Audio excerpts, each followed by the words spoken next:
Boa tarde. Sejam todos bem-vindos à nossa segunda igreja da Ciência Cristã aqui de São Paulo. Hoje nós teremos uma conferência e eu vou apresentar para vocês a nossa conferencista. Meu nome é Alexandre. Meu nome é Henrique. E meu nome é Luísa. Evelyn Castelar Duarte Frisotti, brasileira natural da cidade do Rio de Janeiro, é casada e tem uma filha. Já morou em várias cidades para acompanhar seu marido, também oficial do Exército, nos lugares que foi destinado para servir ao Brasil.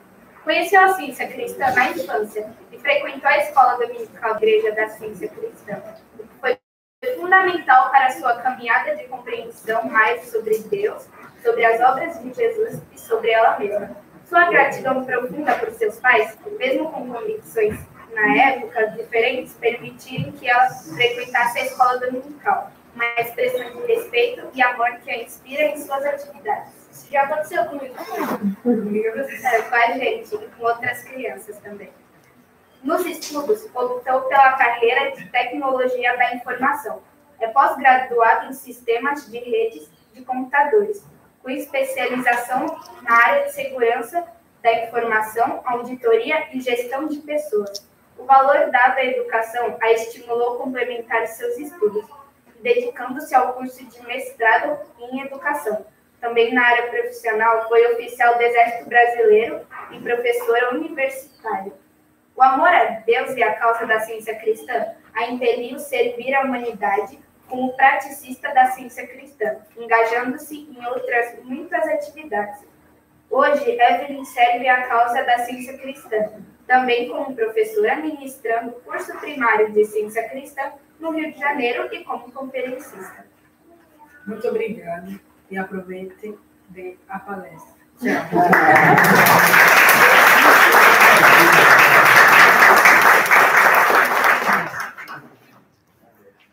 Que alegria ser apresentada pelas suas crianças, que alegria de cada um de vocês, aqueles que eu conheço, os que eu não conheço também. E eles também se identificaram, eles estão treinando desde quarta-feira.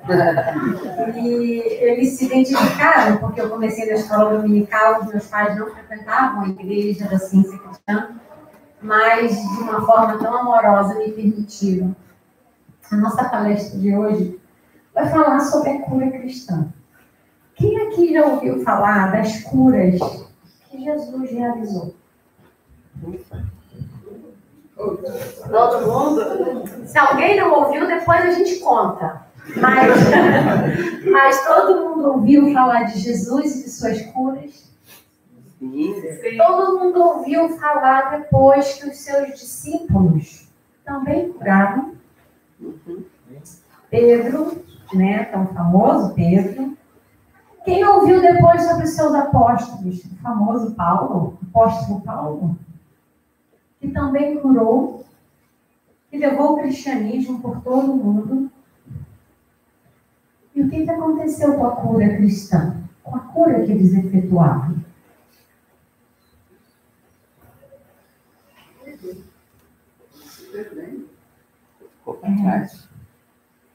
Mas hoje a gente vai dar uma boa notícia a todos vocês. Ela não está perdida. Ela foi revelada, ela foi cientificada. Como ciência revelada. A ciência cristã traz, resgata o cristianismo dos primeiros tempos e seu elemento de cura que se havia perdido. Essa é a boa nova que a gente tem para essa tarde de hoje.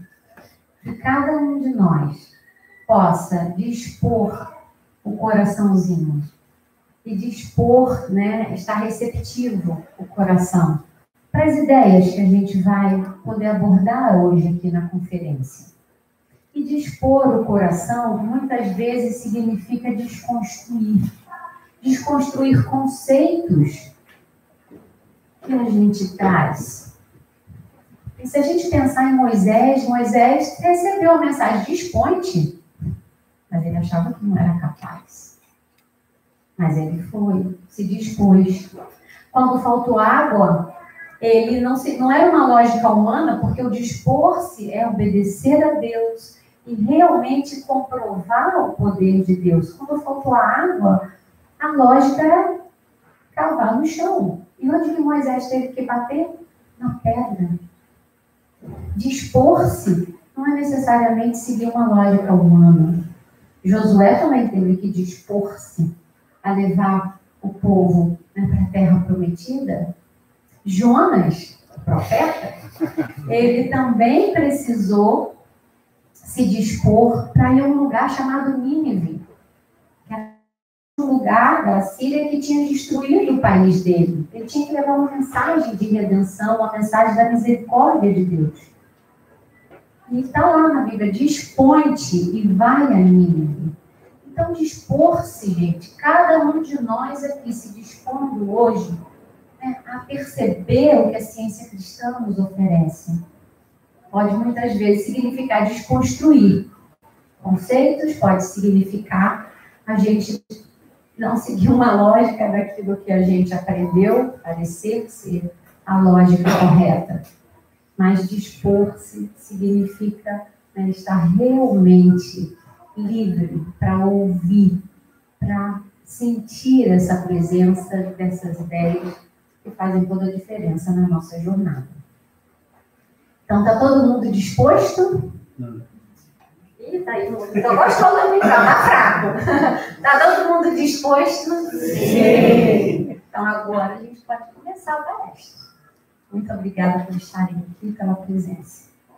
Bom, eu vou começar a palestra contando quando eu mudei para o Rio de Janeiro, porque eu morava aqui em São Paulo.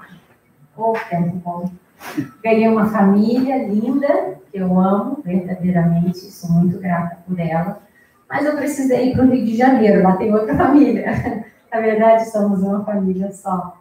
Mas, quando eu fui morar no Rio de Janeiro, eu morei num lugar muito bonito, chamado Forte do Leme. Muitos aqui conhecem, ou pelo menos já conhecem de tomadas da televisão, ou enfim, de vídeos.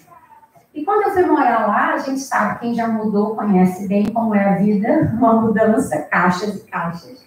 E quando eu cheguei lá, fui olhar a casa, a gente foi ver e a mudança já estava chegando, e eu percebi na varanda dos fundos da minha casa que tinha, depois da varanda eu tinha um campo de futebol, tinha a APA, que é uma área de proteção ambiental do Leme, e tinha um morrinho pequenininho atrás dessa área de proteção ambiental. Eu não sabia como, que morrinho era aquele, embora eu conhecesse bem a geografia do Rio, mas eu não conhecia. Também não podia ficar vendo morrinho, né, gente? Caixa pra caramba para poder organizar. Então, eu organizei o básico e no outro dia, 2 dias depois, eu falei, hoje eu vou acordar bem cedinho, eu acordo cedo e gosto, e vou dar uma volta na praia. Eu vou caminhar aqui em frente ao mar, e vou caminhar, vou orar, é muito bom, né? Contemplar aquela natureza, aquela beleza que Deus nos proporcionou. Bom, então deixa eu mostrar que aqui a claridade, eu não sei se vai dar para vocês perceberem muito bem. Deixa eu sair da frente aqui. Não dá para ver muito bem, né, gente? Mas tá tão bonito, depois vocês olham aqui. Mas eu vou só pelo contorno mostrar para vocês. Eu morava aqui, tem um forte, eu morava aqui dentro.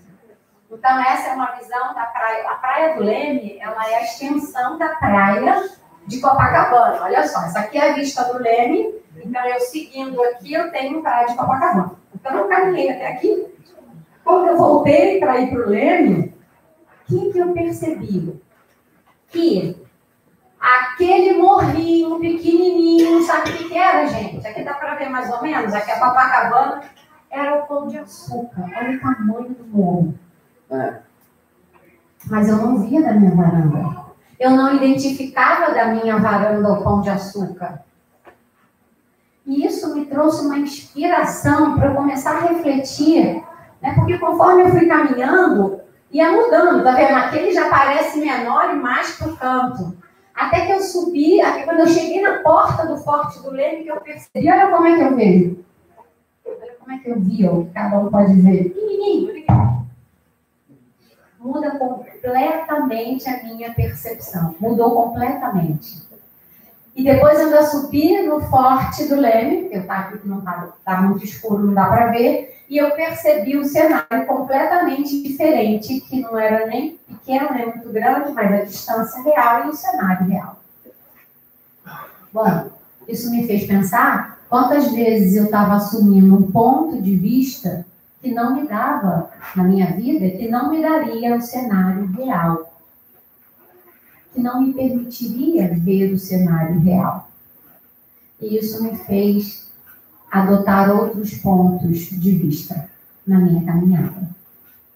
Bom, o que isso tem a ver com a cura cristã? Isso é a pergunta que não quer calar.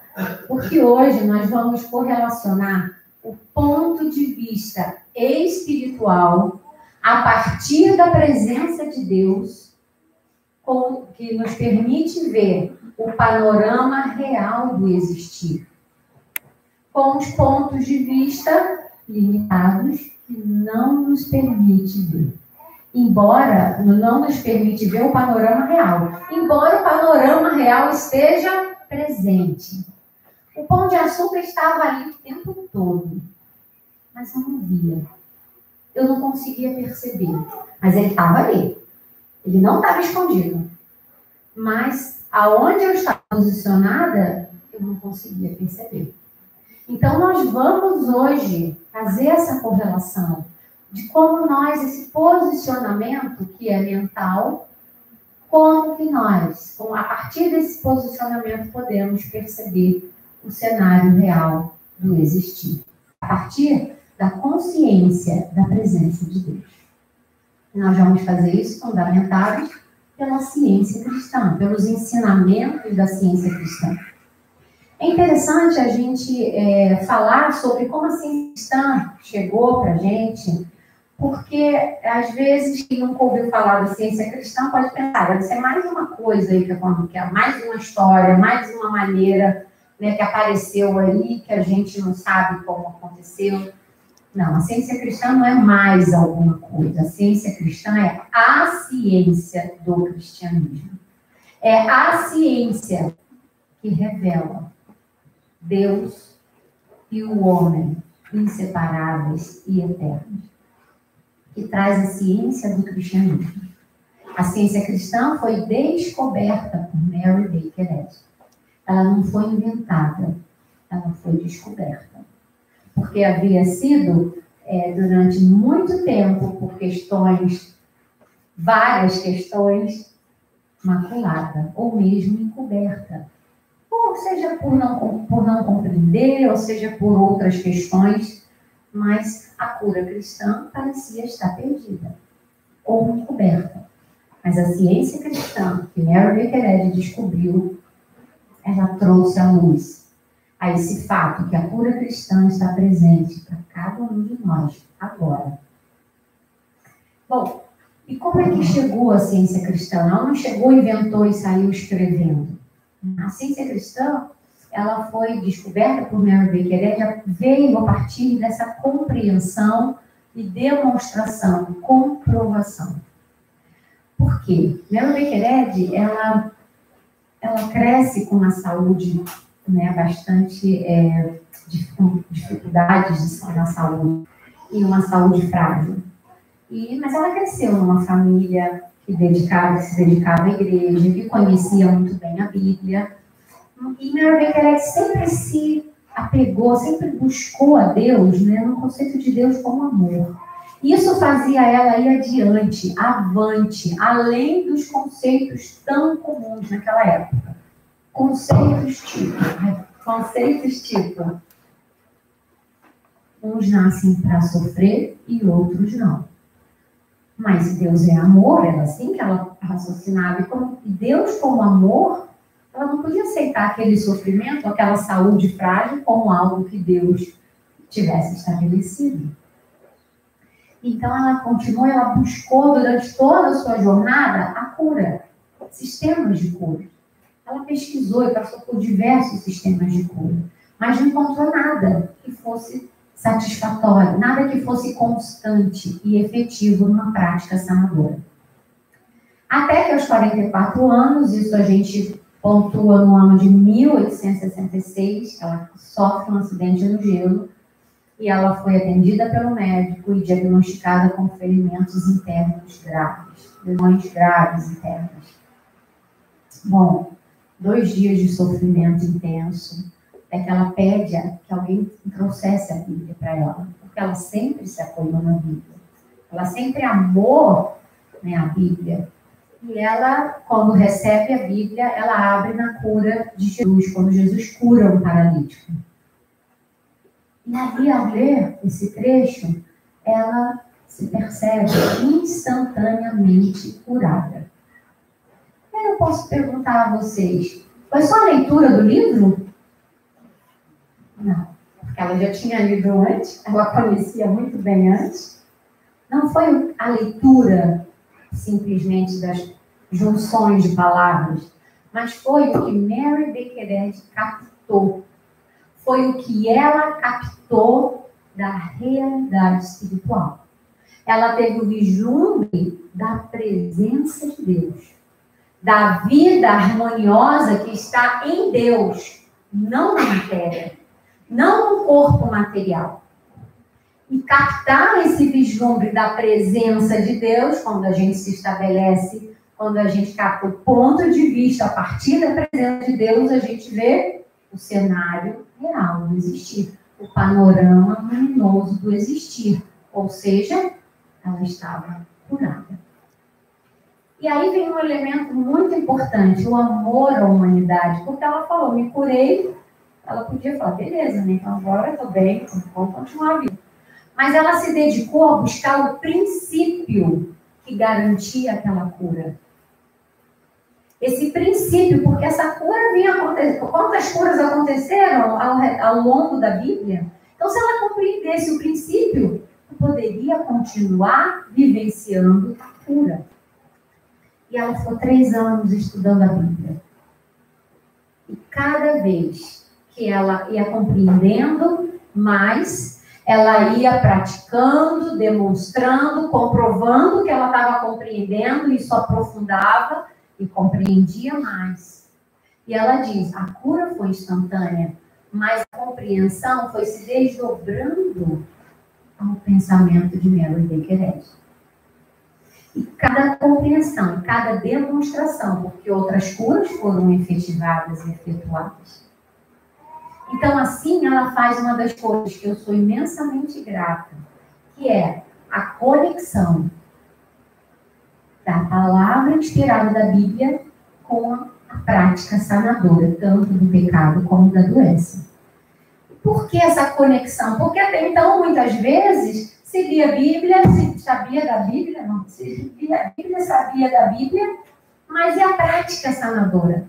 Então, ela traz à luz essa prática sanadora que a Bíblia nos permite, que os ensinamentos na Bíblia nos permitem.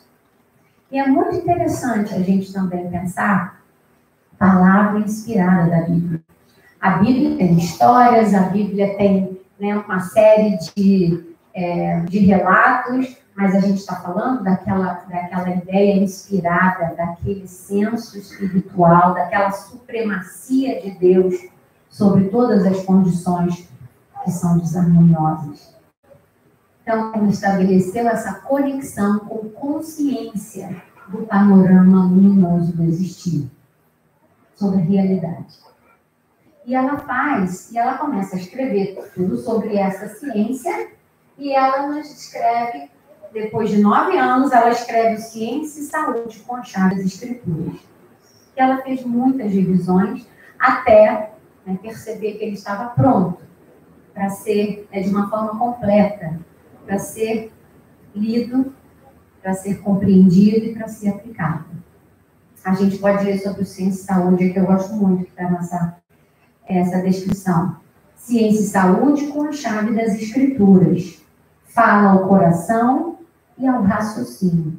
Abre a porta para a cura cristã, da maneira como era praticada por Cristo Jesus, cujo método pode ser colocado em prática hoje, como era naquela época. Esta obra mudou a vida de gerações de leitores, proporcionando paz, esperança renovada, equilíbrio e saúde. O último capítulo inclui muitos relatos autênticos de pessoas que ficaram curadas pela leitura e estudo desse livro, pelo que eles captaram dessas ideias. E, claro, como ciência, não pode não ter aplicação, não pode não ter a demonstração, porque ciência é porque tem essa aplicabilidade. Por isso que, na ciência cristã, nós temos aqui, vou passar para cá, para ficar melhor. A gente tem uma vida dedicada à cura, a gente tem um século de cura, que no primeiro século da ciência cristã foram feitas coletâneas, maravilhosos os testemunhos, os relatos das pessoas que aplicaram a ciência cristã e vivenciaram a cura cristã. A gente tem o Arauto da Ciência Cristã, que tem artigos e também tem testemunhos, em relatos de cura. Gente, o Arauto foi criado em 1903. Desde 1903, todo mês existem relatos de cura. A gente tem o Sentinel, de 1898, né? Que também, todo mês, ele não é mensal, ele é semanal. Relatos de cura. A gente tem o Journal, essas duas edições são em inglês apenas. O Journal é de 1883. Mensalmente, artigos onde mostram a cura cristã, o raciocínio, o pensamento e relatos de cura. Porque na ciência cristã, ela resgata o cristianismo dos primeiros tempos e seu elemento de cura. Quantos relatos de cura? Nós não podemos falar que a cura é uma impossibilidade, que a cura acabou. Não. Então, a gratidão de como a ciência nos foi entregue para o cumprimento da missão. Né? Mel Bequered cumpriu a sua missão a nos entregar. Isso foi com consciência, isso foi com demonstração. A ciência cristã que nos revela todo esse bem disponível agora para todo mundo. Bom, a ciência cristã nos mostra o que a gente pode compartilhar na tarde de hoje, que nos ajuda a raciocinar e a compreender, né, toda essa caminhada da cura cristã. Na ciência cristã, a gente aprende a se estabelecer no ponto de vista a partir da presença de Deus. E esse ponto de vista me permite perceber os panoramas, ou o panorama luminoso do existir. Então, o que a gente reconhece? Que esse ponto de vista, essa presença de Deus, o que nos remete à presença de Deus? Harmonia. O que mais? Quem pode me ajudar? A vida. A vida. A alegria. A alegria, equilíbrio, paz. Então, a gente aprende na ciência cristã a estabelecer-se, esse estabelecer-se é mental, nessa presença. É nessa presença que nós estamos. Por isso que o apóstolo Paulo fala, é nessa presença que nós vivemos. É nessa presença que nós nos movemos. É nessa presença que nós existimos. E aí a gente percebe também, a gente aprende na ciência cristã, que tudo aquilo que nós abrigamos, todas essas imagens mentais, e todo esse panorama mental que abrigamos, determina nossas experiências. Experiência humana pode ser chamada corpo, chamada relacionamento, chamada trabalho.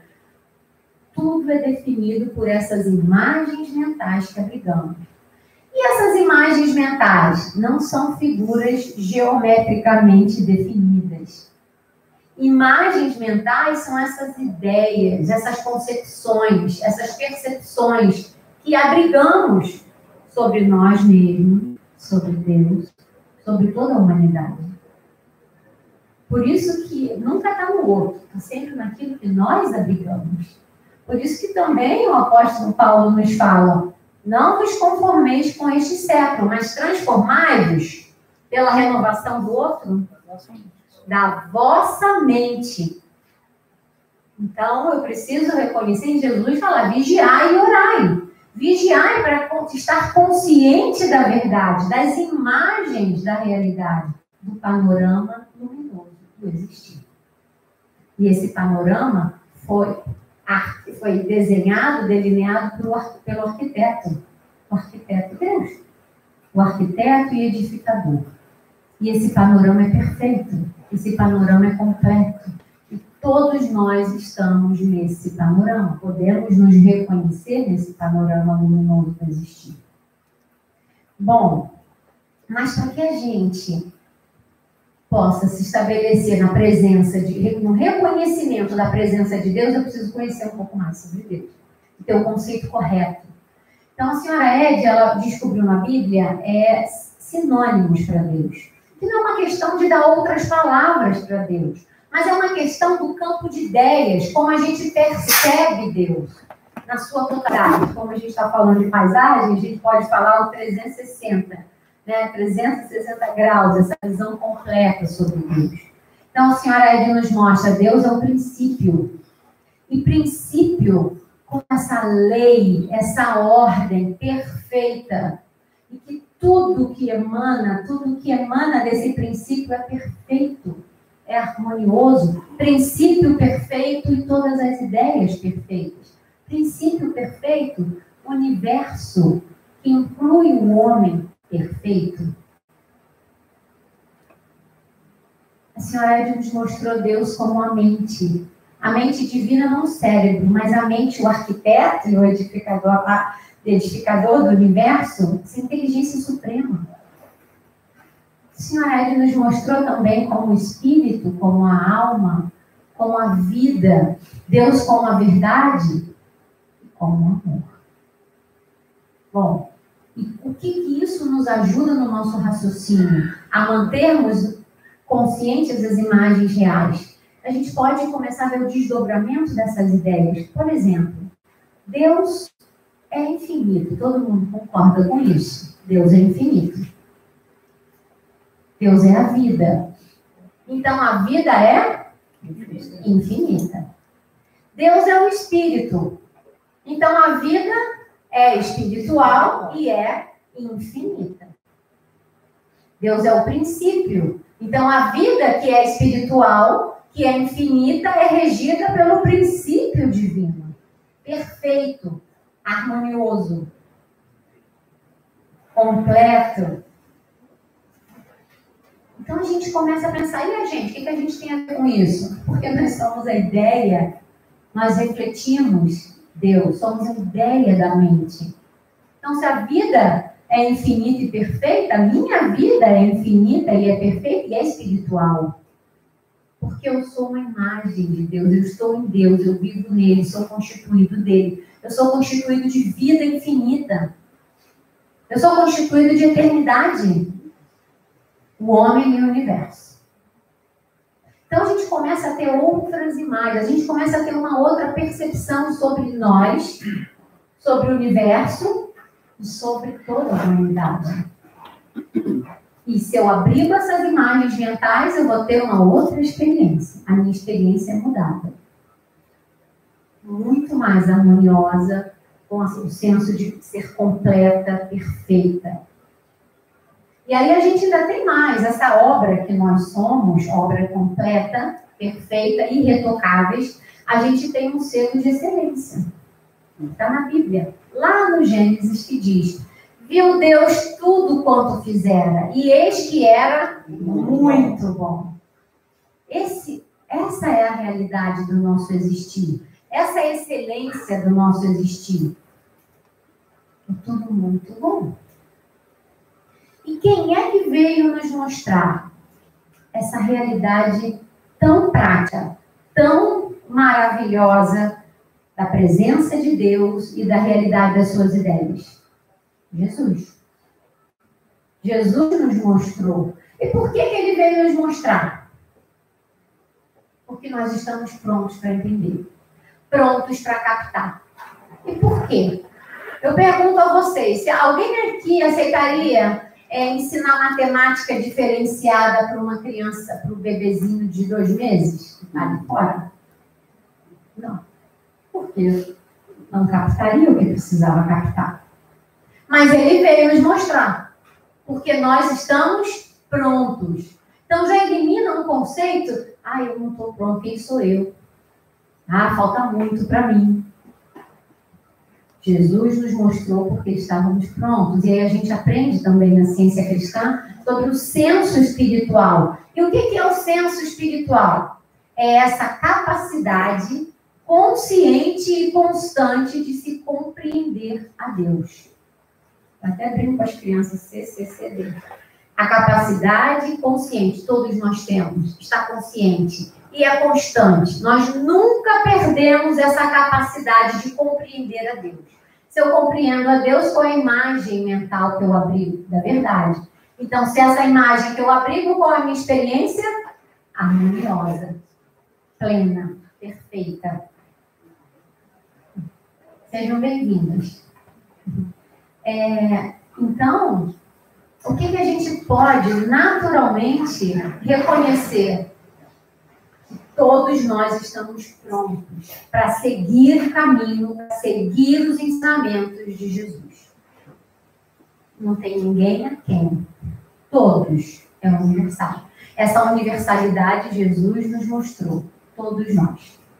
Eu vou contar para vocês um testemunho, um relato do que aconteceu comigo, nessa aplicação dos ensinamentos da ciência cristã. Na verdade, aconteceu com meu marido. Quando a gente morava aqui no quartel, ele tinha que fazer educação física diariamente. E numa dessas atividades, ele se machucou. E quando ele se machucou, ele foi atendido pelo médico da unidade, foi diagnosticado com distensão muscular e outras coisas. E ele foi para casa, foi carregado para casa, deram um remédio para dor inflamatória e 8 dias de dispensa do trabalho. E mandaram ele procurar, fazer exames para poder ver que tipo de tratamento faria para a recuperação, que eles acabam com 35 dias, mais ou menos, para ele poder voltar às suas atividades, Bom, a gente agradeceu o amor, o carinho, a atenção dos profissionais. Quando eles foram embora, nós simplesmente, como cientistas cristãos, decidimos pela oração. A oração, como aprendemos na ciência cristã. E nós decidimos que a nossa oração seria se apoiar nessa presença, apoiar na realidade do que é cada ideia de Deus. E não no ponto de vista material, porque o ponto de vista limitado, material, informava uma perna assim, uma perna assado, dor assim, dor assado. Ninguém está dizendo que foi água com açúcar. Mas nós nos posicionamos mentalmente a partir da presença de Deus. Deus presente, como está presente aqui e agora. Em perfeição. E todas as suas ideias em harmonia. Deus é a vida, é o Espírito. E o homem é constituído do Espírito, da substância do Espírito, que não quebra, que não entorta, que não empena, que não inflama, que não se decompõe. A substância do Espírito é perene. Então, tudo nele é perene. Deus vive eternamente, tudo nele vive eternamente. E também nós reconhecemos que estávamos sob a lei do Espírito, a lei do princípio divino, e não sob a lei de diagnósticos, que depois só de 35 dias, ou só depois de determinadas medicações. Não. Nós estávamos sob a lei, e estamos agora, cada um de nós, sob a lei da perfeição, da precisão, da exatidão. E nessa lei não tem nada em deformidade. E a cena mental se inundou de luz. Sentimos uma paz e agradecemos pelo esse reconhecimento, agradecemos por reconhecer essa verdade ativa para todos. Eu saí, fui fazer as coisas que eu precisava, ele continuou no quarto, se agarrando a essa ideia, se agarrando a essa concepção, e ainda estudou, no Ciência e Saúde fala a definição de homem, uma definição linda. E ele ficou ali durante a tarde naquele pensamento.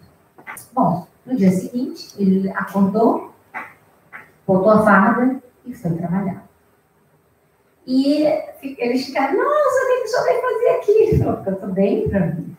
Na semana seguinte, ele não iniciou suas atividades físicas, mas na outra semana, ele já normalmente pôde retomar suas atividades, que eram obrigatórias. Não sem nenhuma medicação, sem nenhum prazo que ele tivesse que esperar para ser perfeito novamente. Ele nunca perdeu a perfeição. Nunca uma ideia de Deus perde a perfeição e a gente ora para ganhar a perfeição. A gente vai ver isso daqui a pouco. Mas sempre é o reconhecimento dessa ideia do homem como ideia de Deus espiritual, eterno, completo. Porque a imagem se abriga e se reflete na nossa experiência. Seja chamada corpo, seja chamada o que for. Então, minha gratidão por isso. Minha gratidão por diversas outras curas eu podia narrar aqui. Sei que muitos aqui também podem narrar curas. Porque foi o reconhecimento. Foi esse posicionamento a partir dessa presença de Deus. Do que Deus é e do que o homem é. Que vive, existe e se move em Deus. Bom, com isso, a gente precisa... A cura está aí disponível a todos e a gente pode praticar. Mas a gente precisa compreender um elemento muito importante que a ciência cristã, como precisão científica, nos diz, nos revela, clarifica. Jesus, o Cristo. Jesus era essa forma humana de percebermos o homem. E Jesus era chamado de Jesus, o Cristo, que era a palavra grega, ou que significava Jesus, o Messias. Messias era em hebraico. Ou Jesus, que significava o ungido. Então a gente pensa Jesus, o Cristo, o Messias, ou ungido. Ufa. E o que é ser ungido? É aquele que é abençoado, consagrado, autorizado por Deus. Então, Jesus era autorizado, consagrado por Deus. O Cristo é essa unção divina. Essa unção divina que fala a consciência humana. Porque o Cristo é incorpóreo. O Cristo é espiritual. Então, Jesus, essa forma humana que nós percebemos, tudo o que ele fazia era validado, era consagrado pelo Cristo. Era Cristo pleno, percebido por nós. Percebido aqui, nesse momento onde nós ainda assumimos pontos de vista limitados. Mesmo aqui, nós podemos reconhecer essa santa influência do Cristo, essa unção divina na consciência humana. E o Cristo é luz. Ora, a consciência humana iluminada, que percebe a realidade e não confunde mais o fato com a fábula. O fato espiritual, do ponto de vista espiritual, que estamos nessa presença, vivemos nessa presença, nos movemos nessa presença, e não a fábula, e não o ponto de vista limitado dos sentidos materiais. Então, o Cristo é o elemento sanador disponível, porque ele é eterno, agora, para cada um de nós, porque está disponível na consciência humana. E consciência humana tem nacionalidade? Tem conta bancária? Tem faculdade? Então é para todos. Porque é na consciência humana que a luz do Cristo é revelada. Por isso que não depende de nenhum aspecto humano, material. É para todos, independente das nossas condições. O Cristo se revela. E Jesus queria e precisou que os discípulos entendessem isso, senão eles não continuariam. Porque tem uma hora que Jesus pergunta aos discípulos, porque todo mundo queria saber, né? Quem era ele?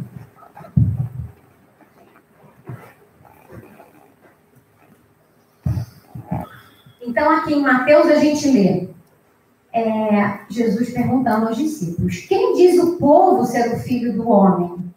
E eles responderam, Não, uns dizem João Batista, outros Elias e outros Jeremias, ou alegam, ou algum profeta.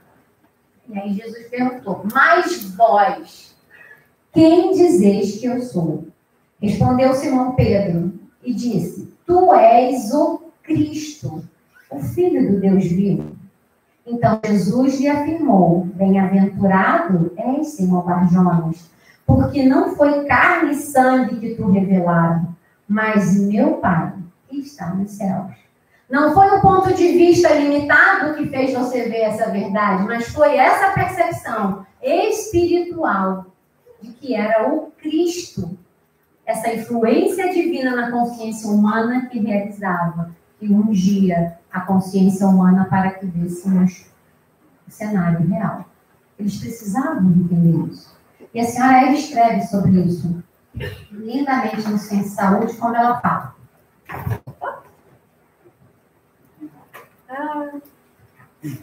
Caiu o número. Então, vamos lá. Ela diz que... Ele desmarcou, mas eu vou contar para vocês o que ela diz. Ela 240. Bom, ela fala que o que significou Simão Barjonas responder isso? Significou que ele estava percebendo que não era carne, que não era um poder humano que curava, mas que era o Cristo, o eterno, e que permaneceria sempre disponível para que eles também curassem. Então, isso foi um vislumbre da realidade. Eles precisavam entender isso e nós também precisamos. Se nós quisermos vivenciar a cura cristã. Não é um poder pessoal, é um Cristo, essa unção divina presente para cada um de nós. Jesus, com isso, também nos mostrou que essa universalidade é atemporal. Está disponível agora para cada um de nós. E que nós podemos também usufruir dessa verdade. É muito importante essa precisão. Porque se nós acreditássemos que era um poder pessoal de Jesus, se ele não é pessoa aqui, ninguém mais ia fazer nada. Mas fizeram aqueles que compreenderam.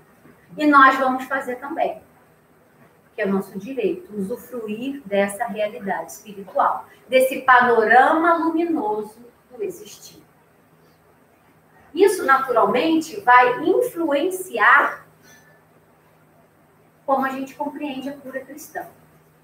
Agora a gente vai poder pensar sobre a cura cristã, que é a cura pelo Cristo, como Jesus fazia. Jesus diagnosticava... Desculpa. Obrigada, Richard. Jesus, ele diagnosticava, ele tipificava a doença? Não. Ele dava prazo de validade, prazo para que a cura ocorresse? Não. Ele dava remédio? Não. E por quê? Porque ele não tipificava, ele não dava diagnósticos, porque ele não estava estabelecido no ponto de vista limitado material, mas estava estabelecido no ponto de vista espiritual, nessa percepção da presença. Eu e o Pai somos um. Eu trabalho, meu Pai trabalha, até agora eu trabalho também. É o Pai. E o Pai, esse amor do Pai, a consciência humana que revela o homem ideal, a realidade, é o Cristo. Então, a cura cristã é a cura como Jesus efetuava. Não é de nenhuma outra forma. Não é mistério, não é nada sobrenatural. É consciência espiritual. E é interessante que a gente também vai ver como que Jesus se posicionava, né? Onde o ponto de vista limitado mostrava defeito, mostrava problema, mostrava escassez, ali mesmo ele via a perfeição, porque ele estava reconhecendo o panorama real. Agora não vai cair um número, não. Espera.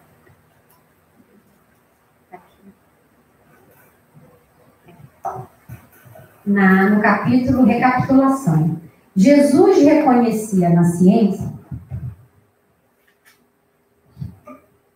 o homem perfeito, que lhe era visível ali mesmo, onde os mortais veem o homem mortal e pecador, do ponto de vista limitado. Mas ele não se estabelecia mentalmente nesse ponto de vista. Nesse homem perfeito, o Salvador havia a própria semelhança de Deus. E esse modo correto de ver o homem curava os doentes. Assim, Jesus ensinou que o reino de Deus está intacto e é universal, e o que o homem é puro e perfeito. Então, o que nós podemos reconhecer? Aqui mesmo, agora mesmo, a perfeição. Não estou falando de perfeccionismo, que é uma maneira humana de querer perfeição, mas de perfeição divina, de completude, equilíbrio do homem espiritual, do homem ideal. Então, ele via assim que nós também podemos. Por isso que ele veio. Ele disse, eu não vim para fazer por vocês, eu vim para mostrar como pode fazer. Ele mostrou. E foi cientificado. Então, se fosse uma linguagem mais moderna, ia falar, hashtag bora lá. vamos praticar. E aí eu pergunto para vocês, e a cura? O que significa cura? Consertar a obra perfeita? Ajustar a obra perfeita? Melhorar a obra perfeita, completa? Então, o que significa cura? Não é nada disso. A cura, efetivamente, é o reconhecimento, é o discernimento da realidade que é espiritual, que é harmoniosa e que já existe. Não é consertar para ficar, mas é reconhecer o que já somos. É reconhecer o que já está disponível para cada um de nós agora.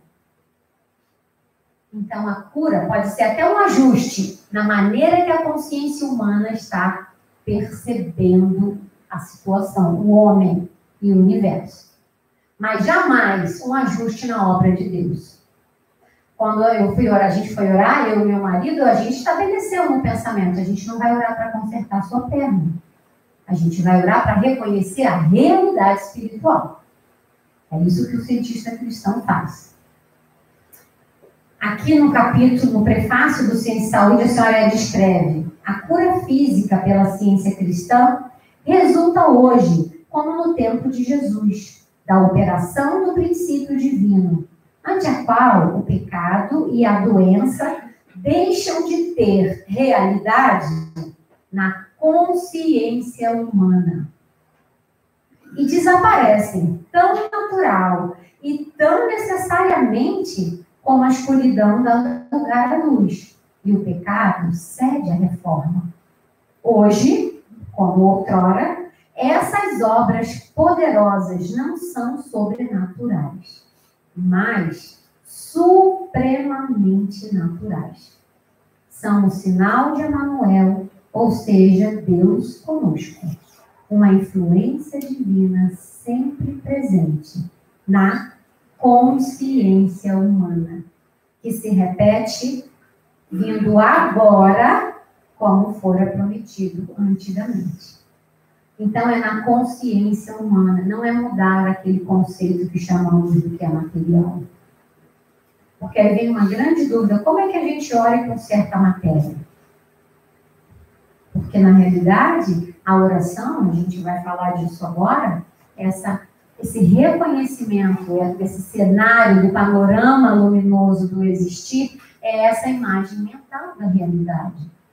E nossa experiência, ou o que nós chamamos de corpo, tudo é definido pelo que nós habitamos. Então, não é mudança na matéria mental. Tudo é mental. Tudo. Então, é sempre na consciência humana. E o Cristo está revelado na consciência humana, já foi captada essa verdade. Ele já mostrou o caminho.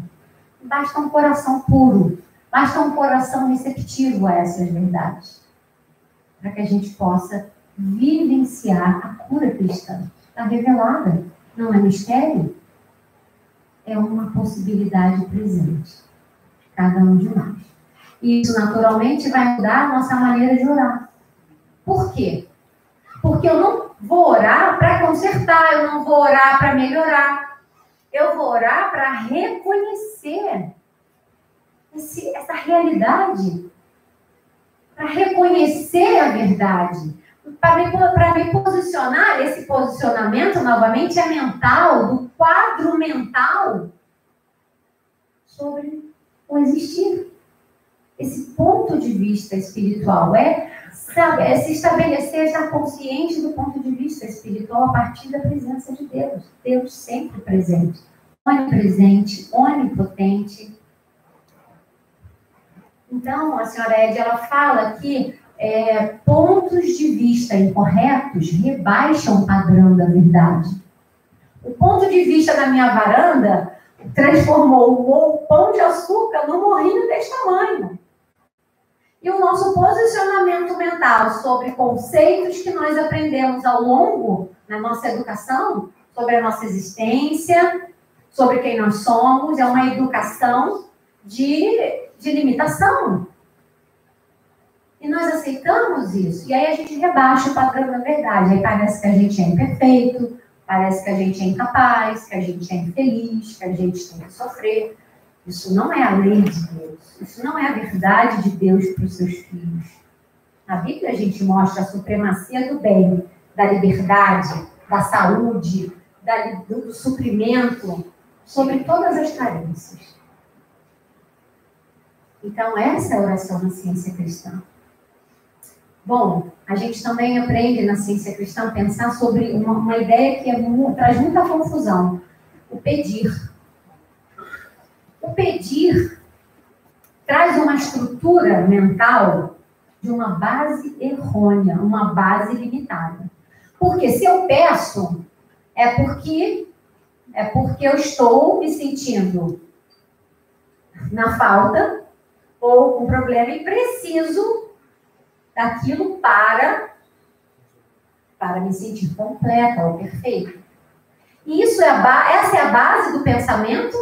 Não. Esse é o ponto de vista da presença de Deus, do ponto de vista espiritual? Não. É o ponto de vista da falta. Que aceita que várias circunstâncias ao nosso redor nos definem.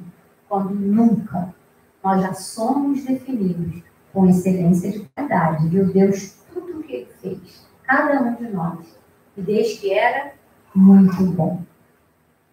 Então, o pedir, na verdade, ele é o reconhecimento, no senso mais espiritual, ele é o reconhecimento de Deus de revelar-se, dessa realização. E quando eu reconheço esse poder único de revelar-se, da realidade, dessa realização, quando eu reconheço isso, qual é a minha experiência? De viver isso. Por exemplo, vocês podem me pedir a Bíblia, Ciência e Saúde, Arauto. Vai ser uma alegria muito grande poder. Vocês podem pedir que eu posso dar. Agora, alguém aqui ia me pedir para mudar a rotação da Terra? Olha, essa época é legal. Não é nem inverno, nem verão. Dá para dar uma mudada? Alguém ia me pedir isso? Não. Por quê? Porque eu não posso. Vocês estão entendendo qual é a estrutura do pedir? É o reconhecimento de realizar essa possibilidade presente. Então, eu não posso pensar que pedir a Deus, eu estou aqui numa sofrência, sabe? Até que esse sofrimento, e eu preciso, né, que Deus agora venha e melhore, mude, apague, tira-me. Não, eu parto da presença, quer dizer, eu reconheço que é em Deus que eu encontro a minha completude. É em Deus que eu fico consciente realmente do meu existir, da harmonia, da perfeição, no lugar certo, na hora certa. É precisão divina, é perfeição. Jesus, na Bíblia, ele fala, aqui no capítulo de Mateus, Tô chique até com assistente hoje. Obrigada, Joana. Em Mateus também, 7:7, a gente lê: Jesus incita a orar. Pedi e dar-se-vos-á. Reconheça o poder de Deus de revelar-se aqui e agora. E o que a gente vê na experiência humana? Dar-se-vos-á. Buscai. Esse é o alvo, essa é o nosso objetivo, é reconhecer, o reconhecimento da realidade espiritual. Buscai, se eu tenho esse objetivo, tenho esse reconhecimento, buscai e acharei. Mas às vezes a gente também parece, nossa, né, estou com uma certa dificuldade, temos que persistir.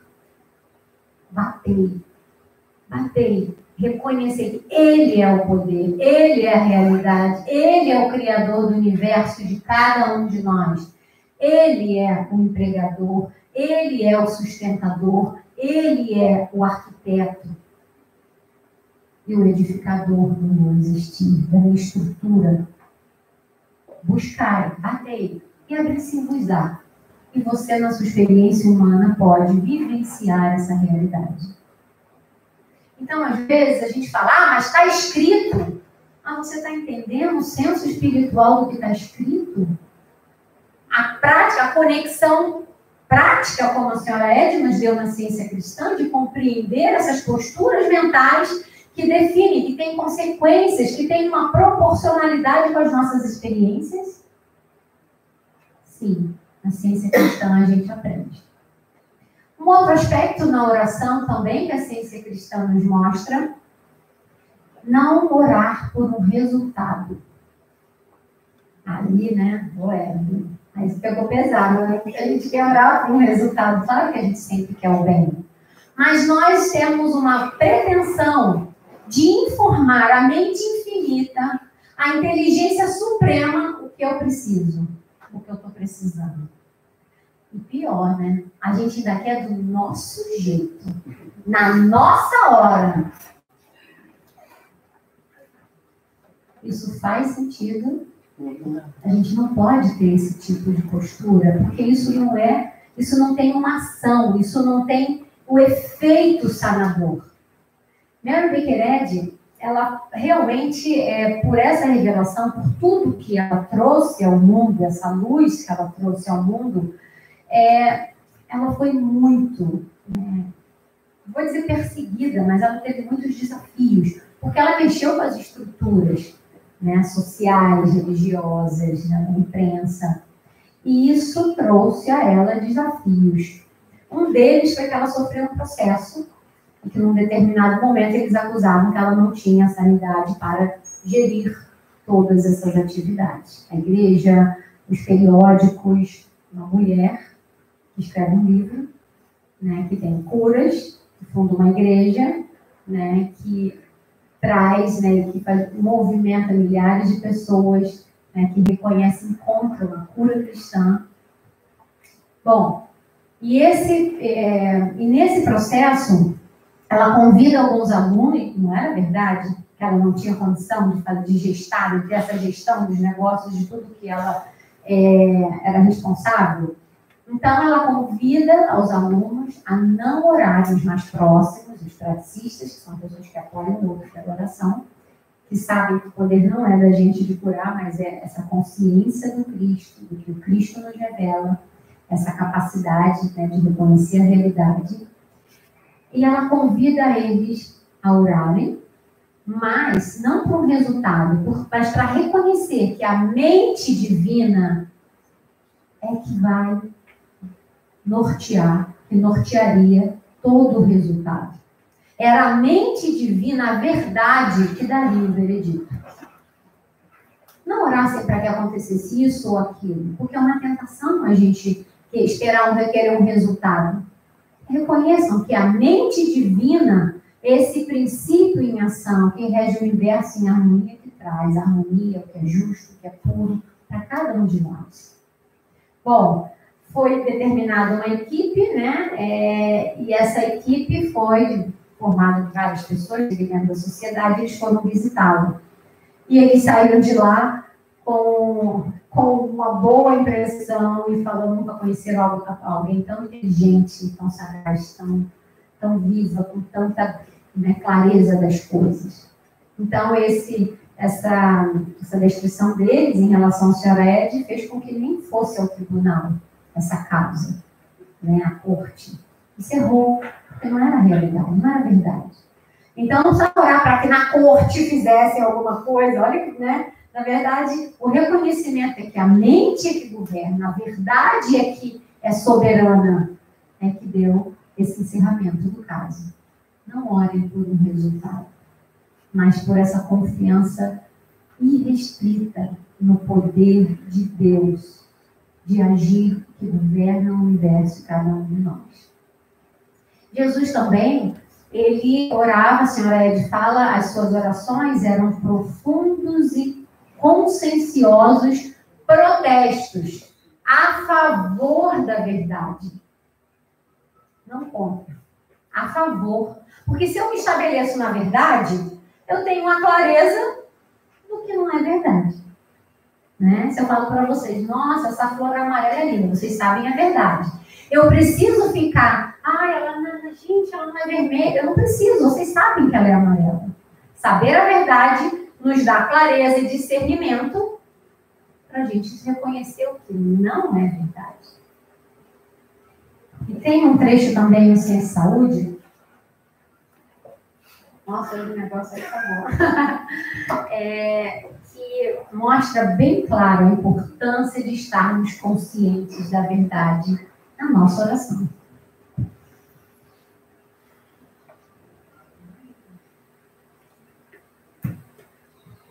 Vai chegar, hein? Aqui. No capítulo A Prática da Ciência Cristã, a senhora Ed escreve: dize a verdade a toda forma de erro.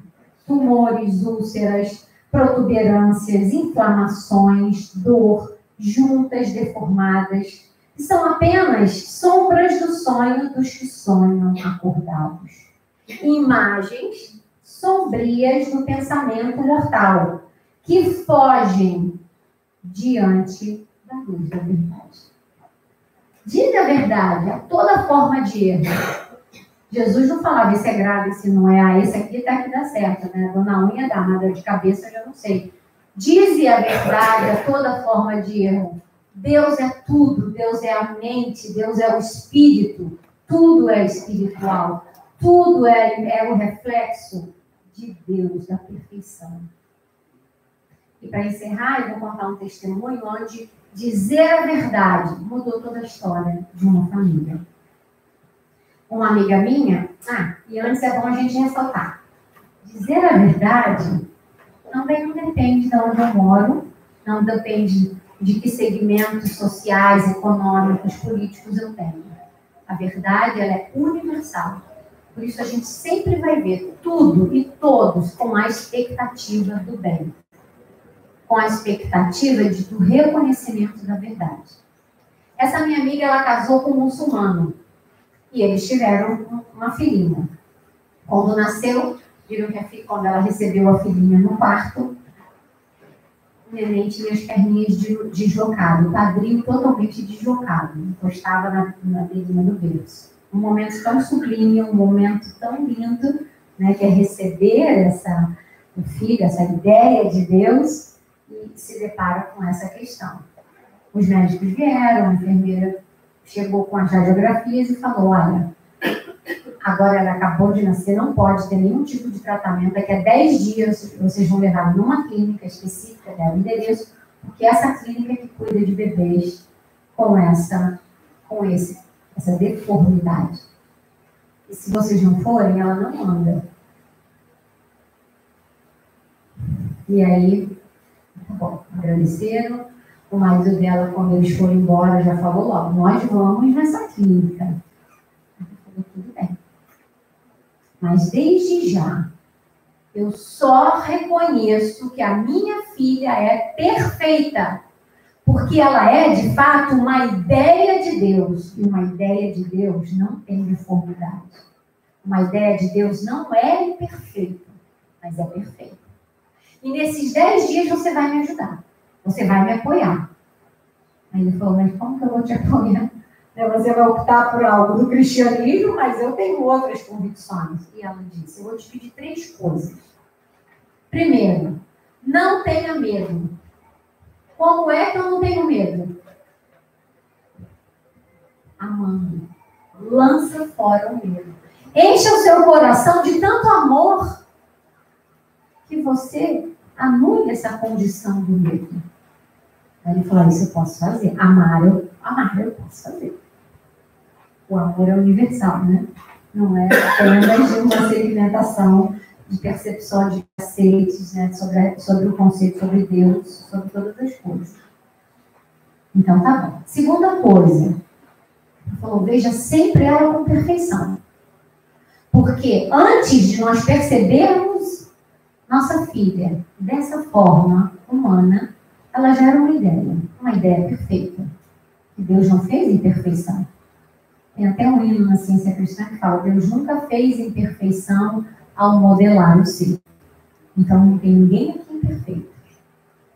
Às vezes é uma inversão tão grande das coisas, que você fala que você é perfeita, as pessoas acham que está se achando.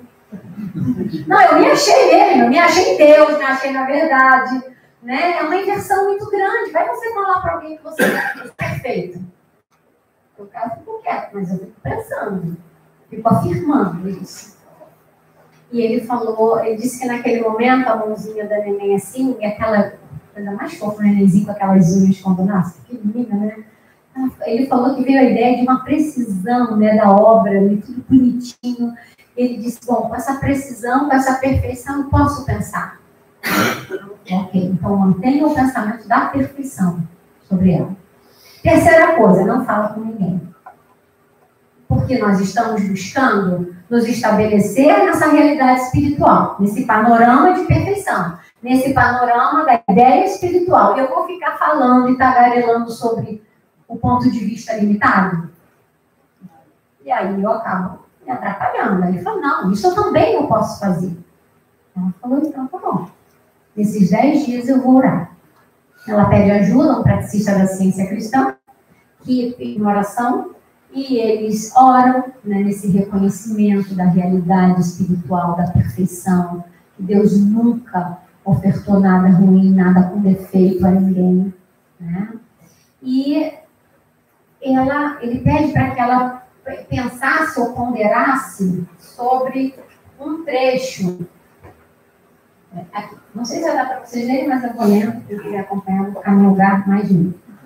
Então, ele passou um trecho do Ciência e Saúde para ela, para eles irem pensando e a cada dia desdobrando essas ideias. Então, começa assim. Quando a ilusão da doença ou do pecado te tentar. Vamos parar. E ele disse para ela, classifica e identifica corretamente. É ilusão. Não é realidade. A doença ou o pecado. Não é a realidade do existir. Não é eterno. Não é de Deus. Não é divino. Então já começa a despertar. Não é real.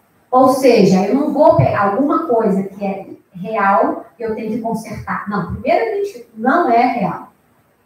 Agarra-te firmemente a Deus e sua ideia.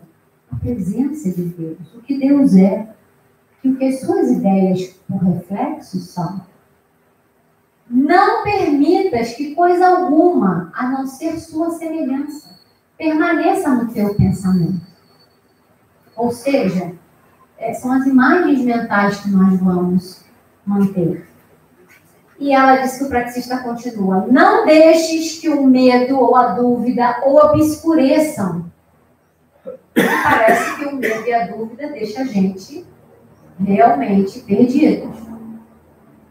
A tua clara compreensão e a tua calma confiança de que o reconhecer a vida harmoniosa, como a vida é harmoniosa, infinita, perfeita, espiritual. Então ele foi trabalhando com ela essas ideias para que ela tivesse elementos mentais para realmente nutrir, né, e ver esse cenário, ver esse panorama luminoso do existir. A vida é harmoniosa.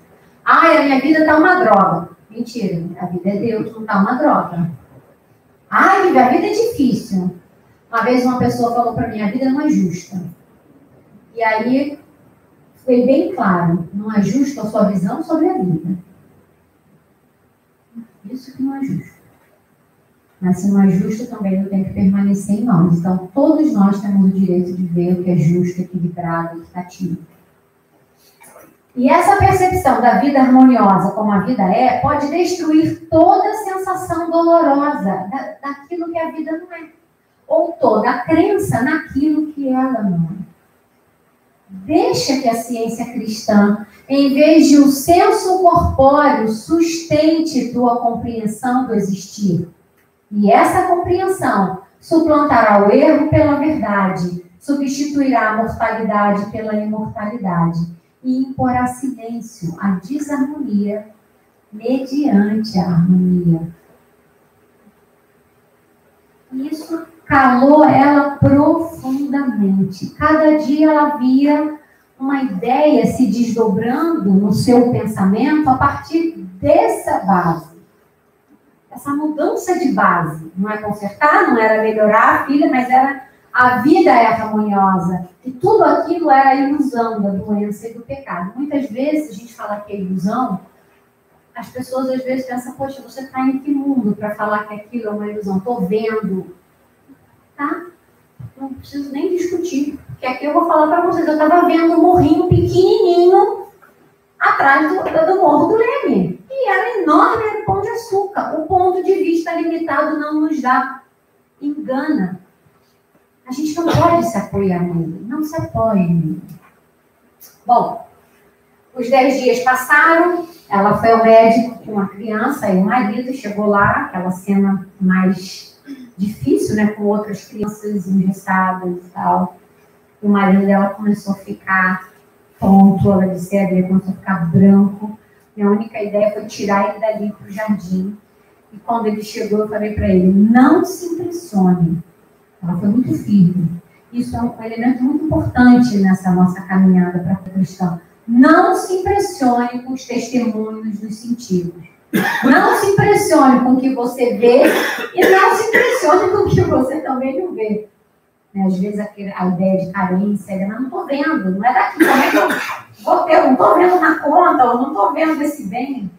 Reconheça essa presença do bem, do suprimento sempre presente. E ela disse, não se impressione. E ele disse, poxa, mas a gente se dedicou a ver a minha filha perfeita e aquelas crianças que estão ali, naquele sofrimento. E ela disse, elas também são perfeitas. Só que eles acreditam na imperfeição. E nós estamos nos estabelecendo na realidade. Isso me tocou muito fundo. A gente não tem que sofrer. A gente não tem que sofrer. Aceitar a imperfeição. Não temos. Isso me ajuda muito em muitas circunstâncias da minha vida. Eu não tenho que sofrer. E ela disse, conhecereis a verdade, é uma frase de Jesus, e a verdade vos libertará. Pega na parede. E ele se acalmou, e depois eles foram chamados, e aí o médico pediu licença, tinha que fazer umas chapas, aí veio a junta médica, e eles bem consternados, e eles falavam para ela, olha, mãe, a gente não sabe o que a gente vai falar para a senhora, mas uma coisa eu vou te dizer, a sua filha é perfeita. Não é a mesma criança daquelas primeiras chapas. É interessante que ele começou afirmando a primeira ideia que ela reivindicou. A primeira ideia que veio com aquele fulgor da realidade, do poder, da unção divina, que é o Cristo, sua filha perfeita. E eles estão consternados a tentar explicar, não precisa não, tá tudo bem, eu quero ir embora com a minha filha, eu sei que ela é perfeita. E eles, não, mas a gente vai ter que ter acompanhamento, tá bom, faz acompanhamento, mas eu quero ir embora. E ela foi embora com a sua filhinha e o seu marido, muito gratos. O marido dela, muito emocionado, disse, eu não sei, não compreendo, Mas eu digo uma coisa para você, nossos filhos podem ser educados na ciência cristã. E sabe por quê que a gente viu, e hoje eu posso estar aqui contando esse relato? Porque a cura cristã não tem a ver com segmentação religiosa. A cura cristã não tem a ver com essas divisões. A cura cristã tem a ver com amor. Esse homem com tanto amor que ele amou aquela filha, aquela esposa, foi o amor. O amor é o libertador. Assim, aqui no Ciência e Saúde, a gente também vê essa citação da Ciência e Saúde que diz: a parte vital, o coração e a alma da ciência cristã é o amor. Porque a cura cristã é uma questão do amor de Deus para os seus filhos. Não criou imperfeito? Por que a gente vai se estabelecer imperfeito? Não criou errado, deformado? Por que o amor deixaria a gente ficar sofrendo? O amor sempre nos encontra para nos revelar a realidade. Que aí muda a experiência humana, a gente chama de cura, mas o amor nunca nos abandona. Não importa em que estado mental nós estejamos. O amor nunca desiste de nenhum de nós. E aí, aqui a gente tem que saber que esse amor nos mostra a paisagem, uma paisagem linda. Eu acho que a Cissa vai lembrar dessa foto que a gente tirou linda no entardecer. Essa paisagem linda que o amor pintou, que nós estamos presentes nessa paisagem, que não tem o ódio, não tem o medo, não tem a inveja, não tem a tristeza, não tem a doença, não tem a imperfeição. Às vezes, você tem uma foto do avião que era cheio de nuvens. Eu falei, doida para tirar foto, as nuvens me atrapalhando. Às vezes, a gente pensa que tem muitas nuvens, conceitos, crenças, o testemunho dos sentidos materiais, parecem obscurecer essa luz da verdade. Mas a gente não desiste. A gente persiste, a gente bate e a Deus usar. A gente bate, a gente confia, a gente busca, reconhecer, estamos receptivos ao Cristo na nossa consciência. E aí a gente percebe esse cenário maravilhoso onde nós estamos lá. Não é ver o outro, legal, isso, né? Bacana, funcionou para fulano, para Beltrano. Não funciona para você.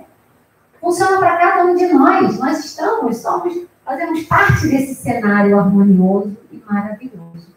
Porque a cura cristã está disponível. Foi revelada, cientificada a todos. E a gente vai encerrar a nossa conferência de hoje com uma mensagem do pastor, do nosso pastor na ciência cristã, que é a Bíblia e o Ciência e Saúde.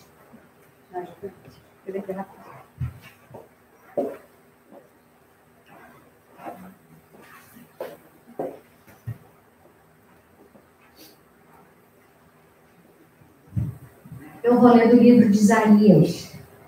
A gente começou convidando para que vocês tivessem um coraçãozinho disposto.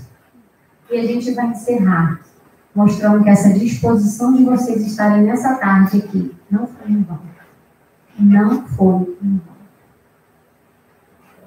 Dispõe-te, resplandece, porque vem a tua luz, e a glória do Senhor nasce sobre ti.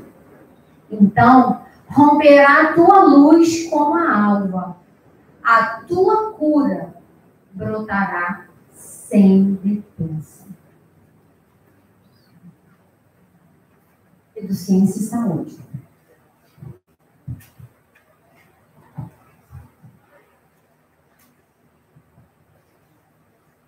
Do capítulo Ciência do Existir. Aqueles que estão dispostos. Eu? Estão também? Sim, senhora. Opa! Aqueles que estão dispostos a deixar suas redes, ou lançá-las para o lado certo, em busca da verdade, têm a oportunidade agora, como outrora, de aprender e praticar a cura cristã. Boa caminhada para todos.